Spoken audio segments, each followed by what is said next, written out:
धनुर्दास जी भक्तमाल में कथा आती और बड़े निराले भक्त थे। हमने जब उनके बारे में पढ़ा बड़ा आश्चर्य हुआ। एक भक्त थे, उनका नाम था धनुर्दास जी। वो क्या करते थे कि जब वो पहले अपनी पत्नी से बहुत प्रेम करते थे और इतना प्रेम करते थे, इतना प्रेम करते थे कि जब चलते भी थे तो पत्नी को देखते देखते चलते थे।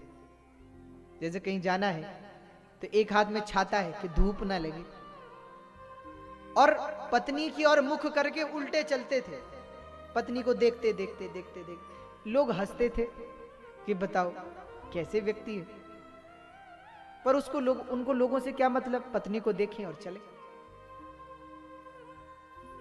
कुछ लोगों को तो फिर आदत पड़ गई कि भैया ये तो प्रतिदिन का है। कहते हैं एक दिन दक्षिण में, इस कलयुग की कथा है, दक्षिण के रहने वाले थे, तो एक जगह मेला था, भगवान की रथ यात्रा निकल रही थी। तो उनकी पत्नी ने कहा, बोले महाराज हम जरा भगवान का दर्शन करने जाना चाहती हैं, आप हमें ले चली। तो बोले चलो। तो फिर वही किया, पत्नी की ओर मुख कर लिया, पत्नी को देखते देखते चले और छाता। अब जब रथ यात्रा में पहुंचे तो सब लोग भगवान का दर्शन करें और वो भगवान को ना देखें, वो पत्नी को ही देखें। कहते हैं नए लोग जो आए थे वो उनको देखते और हंसते। उन्हीं में भगवान रामानुजाचार्य जी ने, पूज्य आचार्य जी ने धनुर्दास जी को देखा कि बताओ सारी यात्रा में आए भक्त लोग भगवान को देख रहे हैं और ये अकेला व्यक्ति है जो अपनी पत्नी को देख रहा है। तो शिष्यों को कहा कि इनको कहना कि शाम को हमसे मिलने आना, आचार्य जी ने कहा। तो शिष्य भी गए और धनुर्दास जी को कहा कि आचार्य जी ने बुलाया, शाम को आप आइएगा।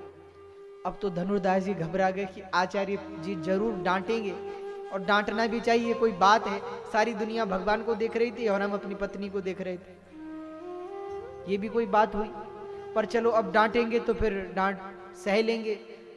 एक बार मन में आया कि न जाएं, अरे नहीं जाएंगे तो फिर आचार्य जी का अपमान होगा, नहीं जाना है, कोई बात नहीं, थोड़ा डांट लेंगे, डांट खा लेंगे। तो धनुर्दास जी पूज्य रामानुजाचार्य जी के पास पहुंचे, आचार्य जी को नमस्कार किया, आचार्य जी ने बिठाया और धनुर्दास जी ने तो सिर झुका लिया। आचार्य जी बोले आज हमने दिन में एक विचित्र घटना देखी। भक्त जी, धनुर्दास जी ने कहा महाराज क्या देखी? बोले एक व्यक्ति अपनी पत्नी को देखकर चल रहा था। अब धनुर्दास जी कैसे कहें कि महाराज, धनुर्दास जी बोले महाराज भूल हो गई हमसे, क्षमा कर दीजिए। आचार्य जी बोले क्षमा नहीं, तुम एक काम करना, शाम के समय फिर आना और यहां नहीं मंदिर में आना, अकेले आना। तो धनुर्दास जी ने कहा ठीक है। कहते हैं शाम को जब धनुर्दास जी आए, मंदिर में पहुंचे, एकांत का समय था, तो भगवान रामानुजाचार्य जी ने धनुर्दास जी को आगे किया और धनुर्दास जी से कहा, पूछा, बोले धनुर्दास जी आप अपनी पत्नी को ही क्यों देखते रहते हैं? तो धनुर्दास जी ने कहा कि वो बहुत सुंदर है इसलिए हम उसे देखते रहते हैं, और कोई बात नहीं महाराज, हमें ऐसा लगता है कि उससे सुंदर संसार में कोई नहीं है इसलिए उसे देखते चलते हैं। तुम, आचार्य जी ने कहा अगर तुम्हारी पत्नी से भी ज्यादा सुंदर को तुम्हें दिखा दें तो?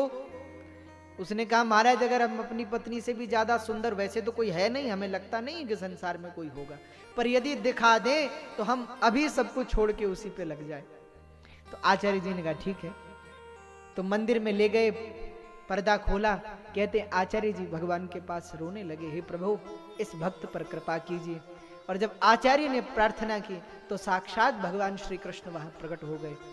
कहते हैं धनुर्दास जी ने भगवान की दिव्य छटा को देखा, संसार से मन छूट गया और भगवान में मन लग गया। इतना सा ही तो काम है, मन को बदलने का अंतर है। ज्ञानी लोग कहते हैं मन को रोक लो, और भक्ति में कहते हैं मन को रोको नहीं, जो संसार में लगा है उसे थोड़ा सा मोड़ लो और भगवान में लगा दो।